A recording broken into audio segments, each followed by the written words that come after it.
Sholat tarawih, maka ada beberapa poin imam itu akan agak lama. Itu pas rukunnya. Contoh di Fatihah. Fatihah itu mesti lama. Takbiratul ihram Fatihah nggak akan bisa secepat kilat karena di situ harus ada kehati-hatian karena itu rukun. Setelah itu sunnah, cuma beberapa rukunnya. Takbir Allah Akbar sampai Allah gitu. Ruko dan seterusnya itu sebuah sunnah. Nah, nanti kita bahas di sini. Dan yang terakhir akhirnya di tahiyat akhir agak lama lagi. Terus kita salam. Kalau kita tahu ilmunya enak. Bacaan saya nggak betul. Subhanallah belum selesai sama Allah menghamidah. Ya nggak masalah kalau baca itu. Sah. Bukan rukun. Nah itu. Yang pertama, rukun sholat itu ada 18, Bapak Ibu. Yang pertama adalah niat. Innamal a'malu binniyah. Segala sesuatu itu berdasarkan niatnya. Kalau kita sudah niat sholat zuhur 4 rakaat berdiri, saya niat sholat zuhur 4 rakaat ikut imam, sah. Nggak usah usolli, nggak usah usolli Pak. Nggak apa-apa. Daripada ribut satunya nggak usah usolli, satunya harus usolli. Itu sunnah. Toh itu dilakukan sebelum sholat. Jadi kalau dalam kitab Safinatun Najah itu lebih afdol disunahkan usolli karena apa? Untuk membimbing kita niatnya itu. Pak, kalau saya berdiri terus niat sholat zuhur 4 rakaat itu boleh. Sudah niat gitu ya. Itu niat. Jadi innamal a'malu binniyat. Semua pekerjaan itu didasari dengan niat. Kalau kita nggak punya niat, moro-moro sholat nggak ada niat, ya beda lagi. Seperti itu. Jadi hendaknya mengerjakan sesuatu sambil dibarengkan dengan mengerjakan sesuatu itu sedang tempatnya niat itu terdapat di dalam hati. Kemudian apabila sholat itu sholat fardu maka wajiblah berniat hendak melakukan sholat pakai fardu lillahi ta'ala. Jadi di situ Allahu Akbar itu takbiratul ihram. Allah itu niat saya niat sholat subuh 2 rakaat ikut imam itu di Allahu Akbar sudah selesai. Habis itu baca Allahu Akbar kabira walhamdulillahi katsira dan seterusnya. Jangan baru Allahu Akbar saya niat setelah Allahu Akbar baru niat. Jangan. Terus ketika kita sudah baca takbiratul ihram Allahu Akbar, maka tangan kanan, tangan kiri berada di atas pusat di bawah dada, di atas pusat atau udel. Terus di bawah dada, nggak ke atas, nggak ke bawah. Jangan di bawahnya pusat, bahaya nanti. Nah, jadi di tengah-tengah, jadi di antara dada dengan pusat. Tangan kanan diletakkan di atas, tangan kiri nggak boleh kayak orang demen. Tangan kanan nyentuh siku yang kiri, jangan. Batasnya adalah sebelum siku. Dan 2 jari telunjuk dan jari tengah ini harus ada di depan seperti ini. Ini praktek sholatnya. Di mana-mana dalam kitab fikih juga seperti ini. Jadi bukan menghafal semuanya, boleh, cuma yang paling pas seperti ini. Nah, jadi ininya 2 telunjuk dan tengah di atas tangan kanan, di tangan kiri. Jadi kayak gini. Nah, jadi ini praktek sholatnya. Tuh Bapak Ibu, gak boleh kayak gini, gak boleh yang gak demen gini ya jangan. Sholat kayak orang kedinginan, bukan sikunya yang kanan dan yang kiri, jangan. Minimal sebelumnya di sini. Nah, paling pas itu di pergelangan tangan ini. Nah, seperti itu. Itu bentuk dari takbir. Berikutnya yang kedua berdiri. Sholat itu berdiri. Ini kita ngomong normal ya, sholat itu berdiri. Jangan ngomong tuh kalau nggak bisa berdiri. Nanti dulu ini kita bahas rukunnya. Dari sholat itu berdiri. pada waktu situasi dan kondisi memungkinkan untuk melakukannya. Kalau tidak bisa, umpamanya sakit, ya duduk yang paling bagus apa? Duduk iftiros. Duduk iftiros itu duduk di antara dua sujud. Kaki kiri diduduki, kaki kanan neguk, apa namanya itu, kayak menentang. Jadi itu namanya duduk iftiros. Bukan kaki kanan dan kiri disilang bokongnya, bukan itu iftiros. Itu kaki kiri diduduki, yang kanan neguk. Nah, kayak akhir itu duduk kalau sholat nggak bisa berdiri, maka duduknya duduk. Loh, saya duduk terus nggak keluar. Masuk ke level berikutnya, ya ada kursi di situ, ya duduk. Kalau nggak bisa, bisanya selonjor, ya selonjor. Kalau nggak ada kursi, tapi kalau pada kursi, insya Allah bisa semua, tidak masalah. Sambil duduk, karena apa? Sholat itu adalah perintah Allah yang tidak bisa, tidak boleh ditinggalkan dalam keadaan apapun. Sakit masih bisa melek, maka sholat nggak bisa bangun, nggak bisa duduk, ya dengan isyarat gerakan mata. Itu saking wajibnya sholat. Makanya kalau sampai ada orang ngomong, nggak apa-apa nggak sholat, yang penting kan hatinya api, nggak pakai ilmu, nggak bisa. Gimana pun tetap harus sholat. Mbok kelakuannya apa sholat?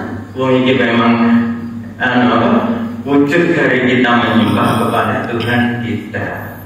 Illa liya'budun wa ma khalaqtul jinna wal insa illa liya'budun.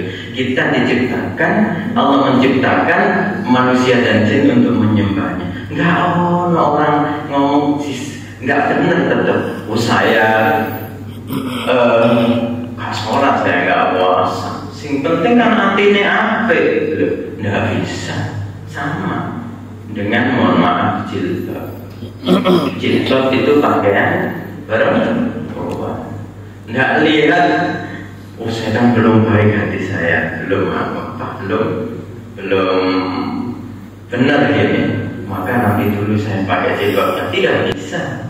Itu pakaian. Mau kelakuannya, ya tetap harus jilbab. Itu aurat yang harus ditutup, karena apalagi perempuan semuanya aurat.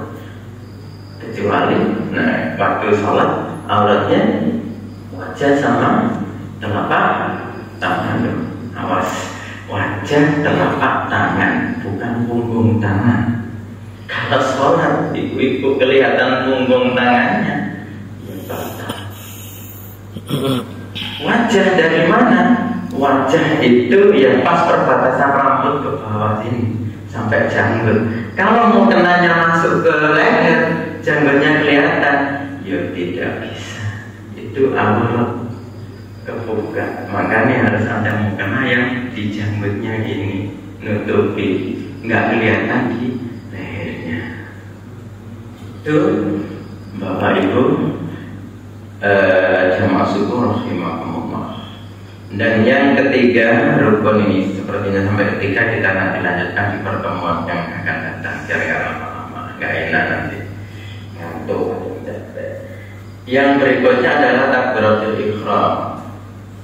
Jadi bagi orang yang mampu mengucapkan kalimat takbir, maka wajib hukumnya mengucapkan Allahu Akbar. Maka tidak dianggap sah ucapan takbir yang berbunyi umpamanya itu ganti Ar-Rahmanu Akbar, enggak sah. Allahu Akbar seperti itu. Itu ucapan takbiratul ihram. Itu Bapak Ibu rahimakumullah. Mungkin sampai situ dulu untuk hari ini. Kita lanjutkan di pertemuan yang akan datang. Semoga bermanfaat. Juga nanti kita akan membahas bagaimana menjadi imam yang baik, yang tidak dirasani makmumnya. Artinya kadang-kadang kan kita terlalu lama gitu. Nah, seterusnya nanti kita bahas di pertemuan-pertemuan berikutnya. Demikian, kurang lebihnya mohon maaf.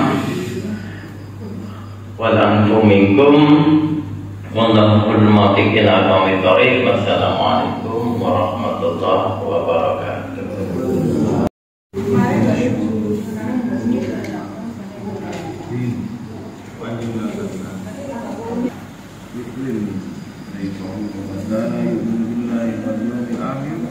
ولا يرجى ومن كان يؤمن بالله واليوم الآخر فليقل خيرا أو ليصمت.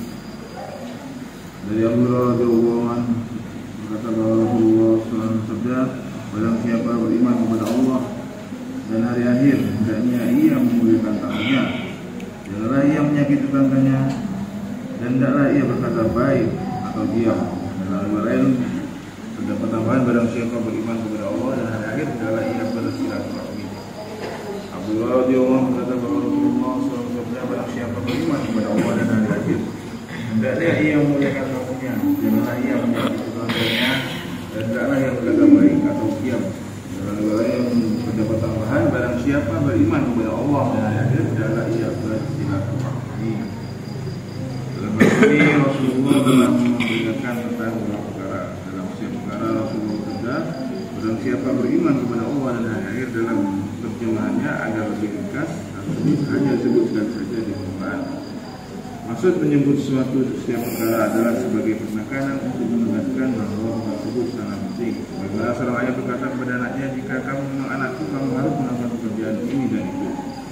Maksud perintah di sini adalah bahwa hal-hal tersebut menjadi bukti kesempurnaan iman. Barang siapa tidak memberikan perkara tersebut, maka imannya tidak sempurna.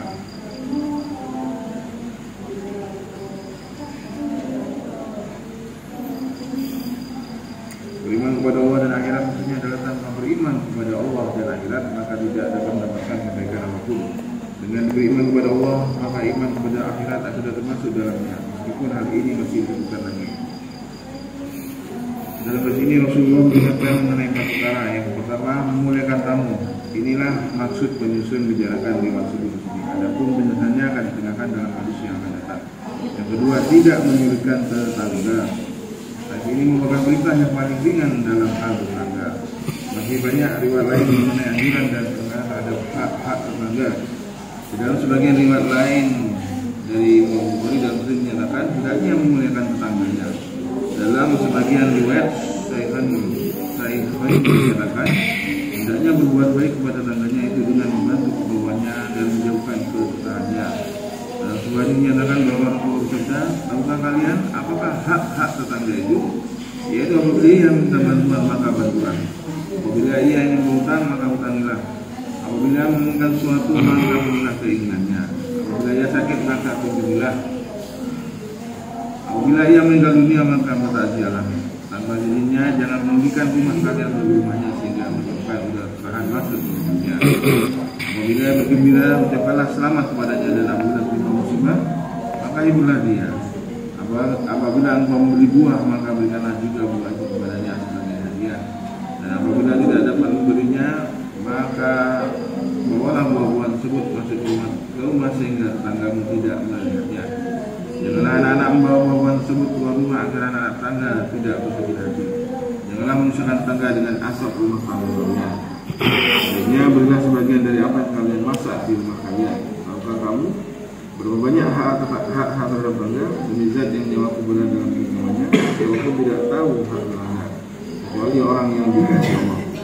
Ini diriwayatkan oleh Imam Bukhari dari kitab Al-Ma'in.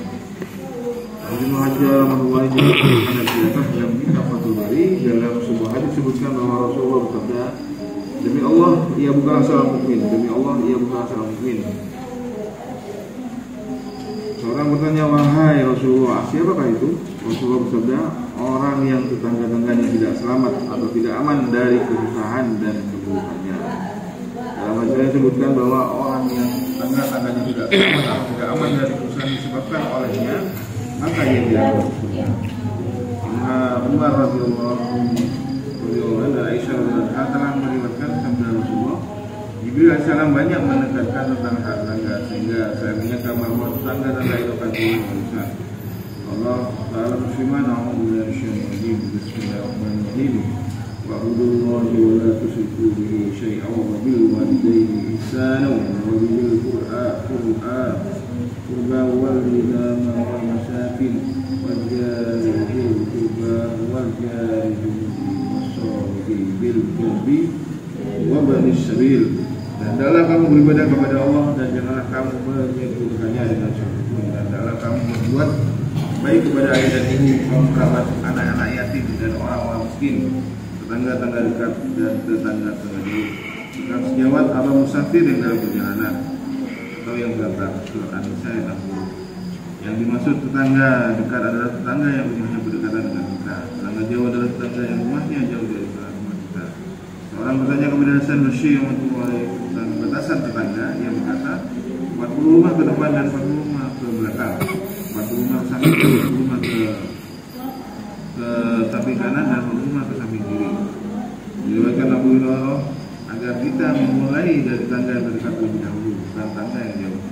Aisyah radhiyallahu anha berkata, Rasulullah apabila saya mempunyai 2 orang tangga, dengan siapa harus memulai dulu? Rasulullah dengan tetangga yang paling dekat, pintu rumahnya dengan pintu rumahmu. Riwayatkan dari Ibnu Abbas dengan syarat yang berbeda-beda, tetangga terdekat adalah tetangga yang memiliki hubungan kerabat, dan tetangga yang jauh adalah tetangga yang tidak memiliki hubungan kerabat. Aisyah ini Rasulullah mengatakan tetangga dekat adalah tetangga Muslim dan tetangga jauh adalah tetangga Yahudi dan Nasrani. Dalam kitab Musnad Bazar dan kitab lainnya telah dibuatkan dari bahwa ada 3 jenis tetangga, yang pertama tetangga yang punya 3 hak, yaitu sebagai tangga, hak sebagai keluarga, dan hak sebagai seorang muslim. Yang kedua, tangga yang punya 2 hak, yaitu tangga sebagai hak sebagai tangga dan hak sebagai orang Islam. Yang ketiga, tangga yang punya 1 hak saja, yaitu tangga yang bukan Islam. Ghazali juga meriwayatkan hadis di atas, yang berkata, perhatikanlah menurut ini hanya karena bertetangga, bahkan seorang musyrik mendapat hak dari seorang muslim. Dalam hadis yang lain Rasulullah bersabda, pada hari kiamat yang pertama kali akan diputuskan adalah muamalah antara kedua tetangga. Seorang datang kepada Abu Mas'ud dan mengadukan perihal tangga yang sangat banyak. Abu Mas'ud berkata, pergilah sekiranya ia telah mendurhakai Allah, mengenai dirimu atau telah mengganggumu, maka janganlah kamu mendurhakai Allah. Mengenainya, yakni janganlah kamu mengganggunya. Dan hadis yang sahih disebutkan bahwa telah dilaporkan kepada Rasulullah tentang seorang wanita yang banyak berpuasa dan sholat tahajud, akan tapi ia suka menyakiti tetangga-tangganya. Rasulullah bersabda, ia akan masuk neraka, walaupun ia akan keluar lagi setelah menerima siksa. Imam Ghazali berkata, hak tangga bukan saja tidak boleh disusahkan, tapi hendaknya juga bersabar ketika menerima kesusahan tangganya. Orang mulai sering duduk di bawah bayang-bayang tembok tangganya. Yang mengetahui bahwa tangganya ingin menjual rumahnya karena mempunyai tanggungan hutang. Yang berkata, saya selalu duduk di bawah bayang-bayang rumahnya dan saya belum menunaikan hak bayang-bayang rumahnya. Setelah berkata demikian, ia memberikan uang kepada tangganya seharga rumah milik tetangga tersebut dan berkata, engkau telah mendapatkan harganya sekarang. Janganlah engkau berniat menjualnya. Seorang hamba saya milik Abdullah bin Umar telah menyembelih seekor kambing. Abdullah bin Umar berkata, begitu kamu selesai mengulitinya, pertama kali berikanlah kepada tetanggamu yang bukan beragama Yahudi. Berapa kali ia telah mengucapkan hal ini, hamba saya berkata, berapa kali kan engkau akan mengatakannya? Abdullah bin Umar berkata bahwa dirinya mendengar Rasulullah bahwa Jibril selalu mengatakan kepada mengenai tetangga, sehingga mengucapkan berkali-kali. Aisyah berkata bahwa ada 10 perkara yang termasuk akhlak yang paling mulia. Perkara ini terkadang ada pada diri anak, tapi tidak terdapat pada diri ayahnya. Perkara tersebut terkadang pada diri seorang hamba saya, tapi tidak terdapat pada diri tuannya. Perkara tersebut merupakan pemberian Allah, dan Allah menganugerahkan kepada siapa saja yang dikehendaki. Yang pertama, berbicara benar. Yang kedua, berbuat jujur kepada orang lain. Yang ketiga, memberi kepada peminta-minta.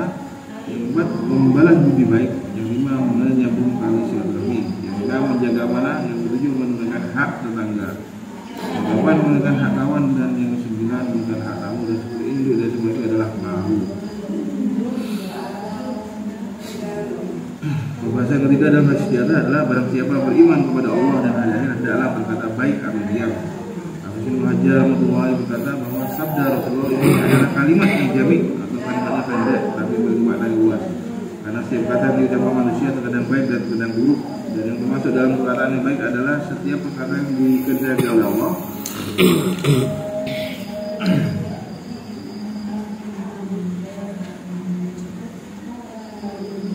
Dalam termasuk dalam perkataan yang baik adalah setiap perkataan yang dikehendaki oleh Allah, baik perkataan yang fardu maupun mustahab. Adapun perkataan selain itu adalah syar atau perkataan yang buruk. Sedangkan perkataan secara lahiriah tidak baik dan tidak buruk, menurut Hafiz Rahmatullah alaih perkataan seperti ini termasuk perkataan yang buruk, sebab jika tidak mengambil manfaat perkara tersebut tentu saja perkataan yang sia-sia. Yang demikian itu termasuk suatu keburukan.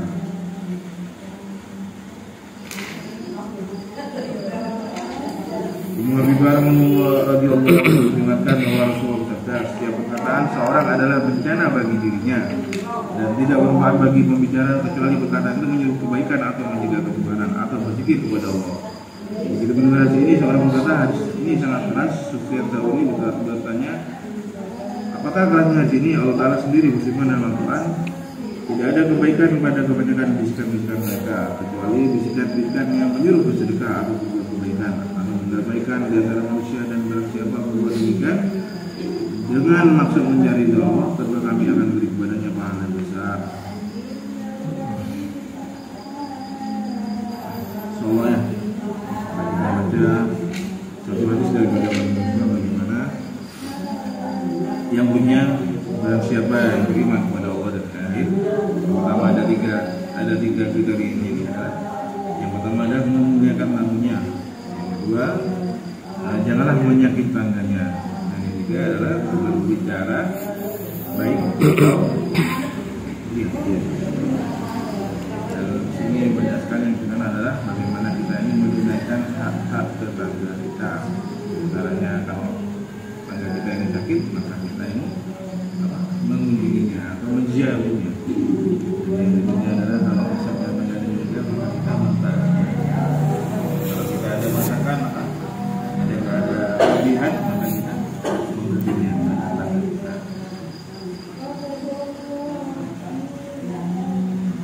Masuk ini apa? Ini dia rumah. Saya mau izin sama Bang. Saya sekarang izin Bang Bos. Saya izin.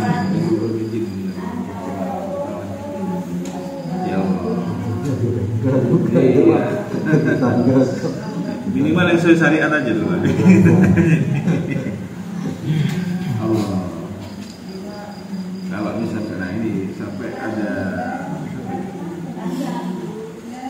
seorang dokter, dia tidak bersentuhan langsung, tapi menahan angin. Maka ini dikisahkan bagaimana seorang orang ini setiap hari-harinya itu selalu berteduh di bawah bayang-bayang bangunan tangganya. Namun ketika orang tersebut ingin menjual rumahnya untuk bayar utang, maka orang tersebut saking berkhidmat kepada tersebut sehingga menggantinya memberinya uang. Jadi menghitung tetangga yang ingin menjual rumahnya itu atas dasar karena dia sudah diambungi berteduh atas bayang-bayang rumahnya.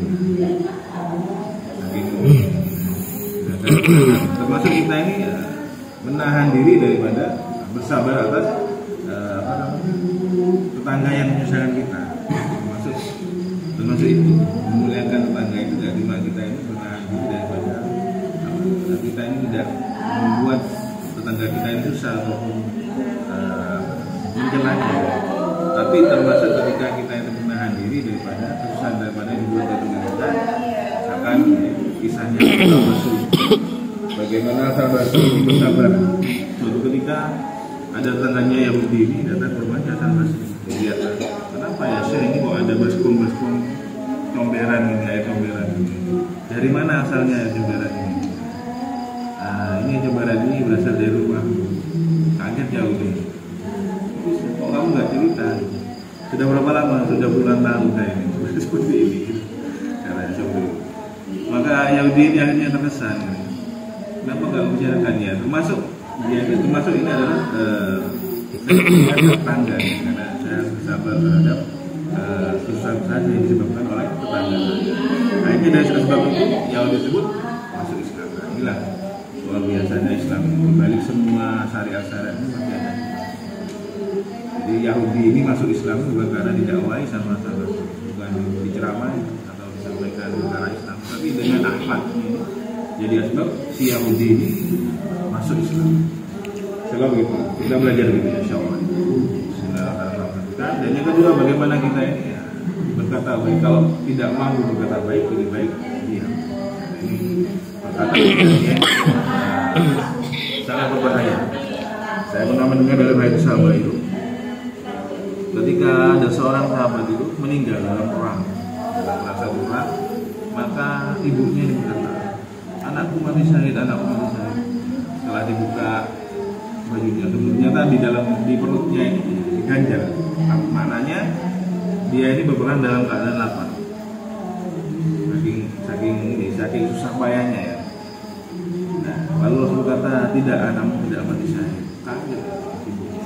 Kenapa ya Rasulullah? Karena anakmu terlalu banyak berkata sia-sia. Di riwayat lain juga sama. Ada sahabat meninggal juga. Sudah dibuka, ternyata perutnya juga diganjal. Beliau berperang dalam keadaan lapar. Aisyah mengatakan, suami itu mati syahid dengan bangga. Kalau sekarang katakan tidak, suami tidak mati syahid. Kenapa itu? Karena suami ini banyak berkata sia-sia. Karena sia-sia ini bisa mencabut status syahid ini. Karena kita berhati-hati. Kita pikir timbang ucapan kita ini kira-kira menguntungkan akhirat kita atau tidak. Kalau tidak, ya sudah meninggal. Terutama kalau sudah kumpul ngomongin orang seperti itu. Kalau saya pernah dengar ini, perkataan yang tidak sia-sia itu berapa? Adalah perkataan yang membuat iman meningkat. Itulah perkataan yang tidak sia-sia. Ini level yang tinggi lagi seperti itu. Jadi kalau kira-kira perkataan ini tidak membuat iman meningkat, maka itulah perkataan. Insyaallah ya, kita niatkan apa yang kita dengar ini, kita belajar untuk mempraktekkan, memuliakan tamu, memuliakan tangga, dan berkata baik. Insyaallah jika kita ada niat, insyaallah Allah akan perbaiki amalia kita dengan sungguh-sungguh gitu. Perbaiki hari-hari semakin baik sehingga kita ini kelak menghadap kepada Allah dan keadaan amalia dan iman. Insyaallah. Mungkin mari dulu ada amal apa yang sudah disebutkan.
Terus akhirnya saya ikuti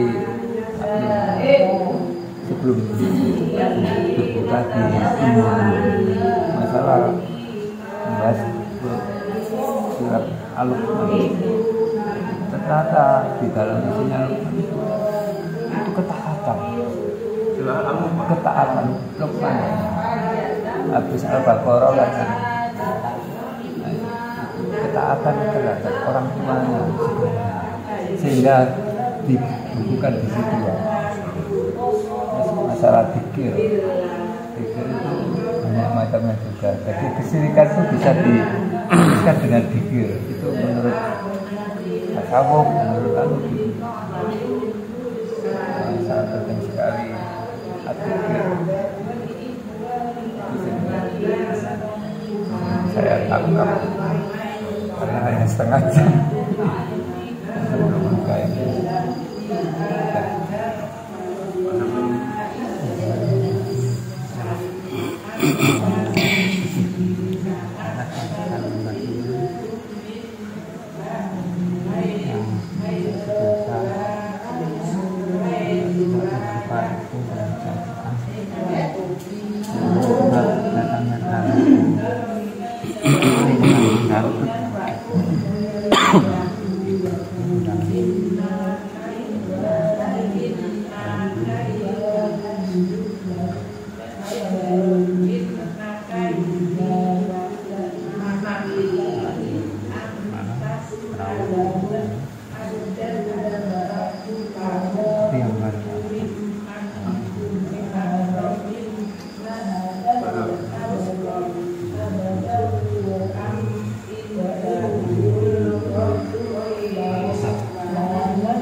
Bahwa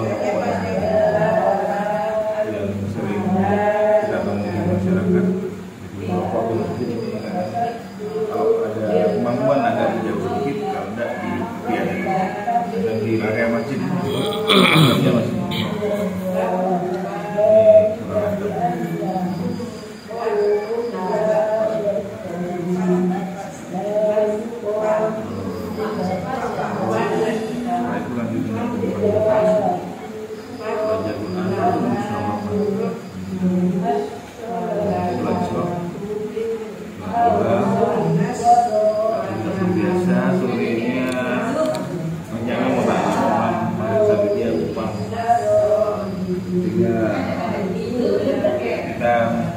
Diajak untuk berkait alhamdulillah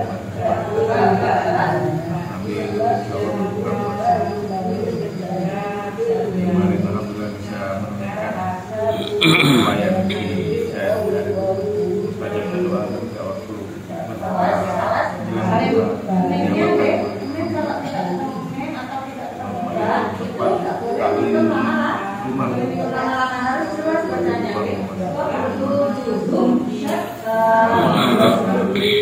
Jaya Sikap sampai Jawa hari ini saya akan menggunakan sama ini soalnya soalnya apa kita musyawarahkan terus kita bahas dengan umat sebagai apa namanya mungkin kita saja tapi bagaimana kita ada peningkatan kata-kata di rumah kita hidupkan musyawarah takror namanya kita yang ngomongkan tadi saya dengar satu habis bahwa orang yang memuliakan tamu, memuliakan tangga, berkata baik, ini termasuk orang yang beriman kepada Allah dan hari akhir. Kriterianya seperti apa? Cuma begitu. Meskipun hanya sekejap belum.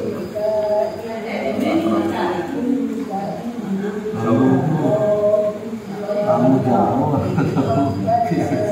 Ya tamu apa?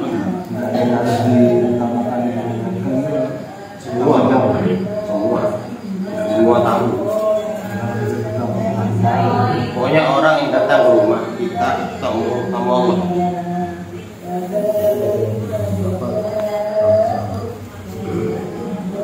Tapi kalau memuliakan semua orang,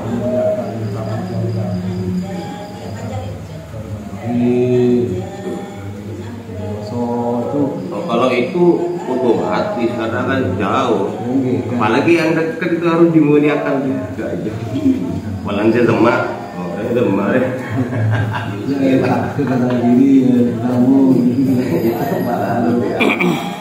Ya maknanya lebih kita itu termasuk kelompok muslimin.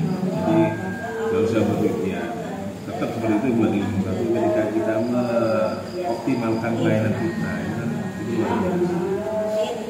Bagaimana kisahnya ketika ada Rasulullah, ada tamu dari Jawa, jadi Rasulullah tidak punya apa-apa, sehingga menawarkan takasa gitu. Siapa yang malam ini siap menjamu kuburan? Ada satu sahabat itu, saya siap. Dia tanya ke sini, apakah ada yang kita makan hari ini? Demi Allah, yang kita hari ini yang ada itu anak-anak kita saja. Kalau begitu, hidupkan dulu anak. Lalu setelah itu, nanti ketika menjamu tamu, kita jamu tamu, matikan seolah-olah kita makan. Sampai sebegitunya. Saking kita belajar seperti itu. Ketika ada tamu jauh atau dekat, jangan sampai kita ini istilahnya memandang sebelah tangan gitu. Kalau bisa keluarkan apa yang ada dan dulu disembunyikan. Kalau yang buruan lagi yang buruan apalagi kalau tamu jauh yang bermalam jadi hak tamu yang jauh itu 3 hari, tengahnya 3 hari. Hari pertama kita lakukan orang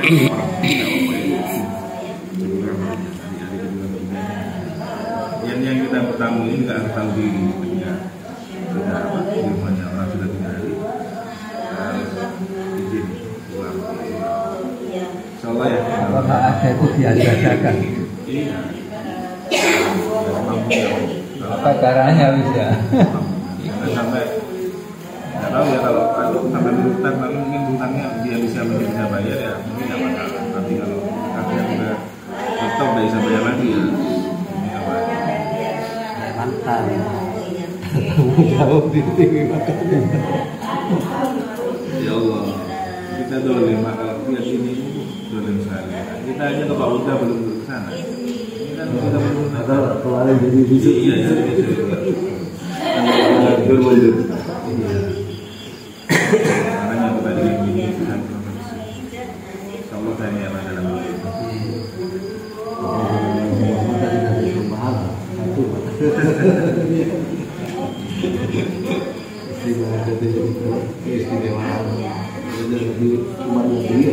Sampai waras. Kalau betul beda bontoran ya waras ya. Tapi mungkin kalau untuk bisa belum impor kan ya? Ya masih tidak bisa. Salatnya waktu itu. Pak Dasi ya Pak udah Iya. dipotong apa? Tidak dipotong cuma kemarin ini sempat Kita musyawarahkan, kita mudahkan ini Allah akan pandang dengan pengorbanan hawa terima dan kita hanya sedikit sebagai Rabbi hujah kita sangat dekat. Kalau kita ini sudah niat untuk menyempurnakan iman dan amal kita, meskipun hanya seperti langkah siku. Majelis kita bagi ini dengan doa majelis.